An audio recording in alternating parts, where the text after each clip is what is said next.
notre énergie. Nous travaillons positif. À la CGPME 13, nous développons cet état d'esprit, cet enthousiasme à toute épreuve, cette volonté sans pareil. Elle nous conduit, nous, chefs d'entreprise, sur le chemin de la réussite.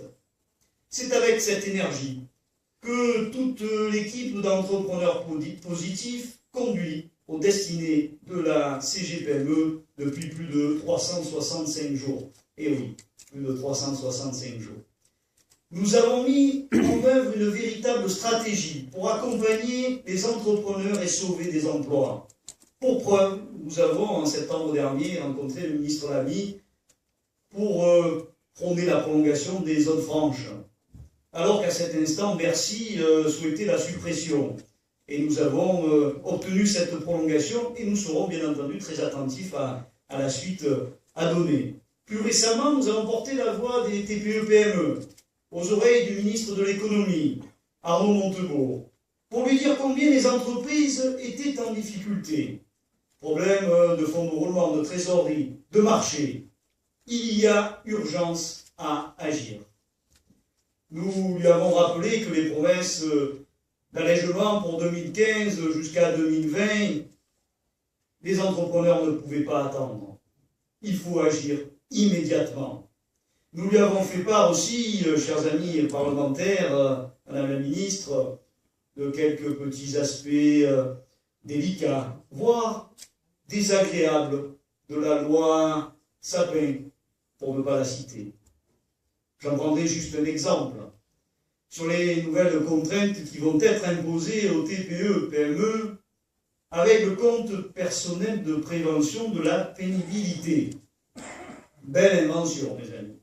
Oui, bien sûr, nos amis syndicalistes peuvent prendre peur, mais je les rassure immédiatement, car être vigilant des bonnes conditions de travail de nos équipes, pour nous, c'est primordial.